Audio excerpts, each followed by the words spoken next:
Breaking investment in public safety, housing, and jobs was approved tonight as part of Mayor Greenberg's billion-dollar budget. WLKY's DeAndrea Turner was at tonight's meeting and spoke with residents after the vote. She joins us live in the newsroom with the latest. DeAndrea? Well, Rick and Vicki, big changes are coming to how Louisville spends its money. Tonight, the Metro Council approved the mayor's $1.26 billion budget in a 20-4 vote with one person not voting. If we wrote the budget, this is not what it would look like. But that's the way budgets work when you have 26 council members who are trying to figure out what their top priorities are. That sentiment was shared by many on the council, even those who ultimately voted in favor. Still, 3 members publicly spoke out against the plan. How does Louisville look and feel different, brighter, bolder in 10 years or 5 or even 1 because of this budget?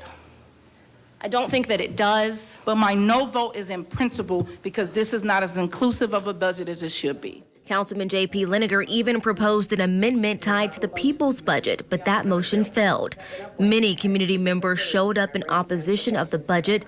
Gracie Lewis says she wasn't surprised by the outcome. There's always been inequities and disparities in this budget, and it happens year after year after year. No, but I'm not shocked.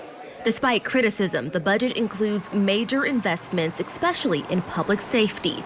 That includes funding for more first responders, new technology, a brand new fire station, a new LMPD headquarters, and an independent monitor tied to the city's police reform efforts. We'll be watching very closely at how that independent monitor is selected and holding both the mayor and the independent monitor accountable to the community at large. When it comes to economic development, the plan includes three $3 million funds, one each for the South, East, and West Ends.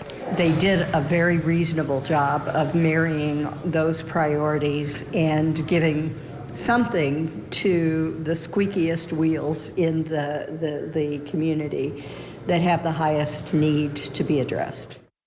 And the city's nearly $50 million surplus also covers a 5% raise for non-union employees, new AI tools to improve the city efficiency, and expanded snow, sanitation, and transportation services. It also funds more security at parks and community centers. Reporting live in the newsroom, DeAndrea Turner, WLKY News. Thanks, DeAndrea. Now, following tonight's vote, Louisville Police Chief Paul Humphrey released a statement praising the approved budget. He said, in part, the investment, quote, allows us to strengthen our ability to protect our community and grow future recruiting classes. The chief went on to say, quote, this budget empowers all of the city's public safety agencies to respond more quickly and effectively when our residents need us most.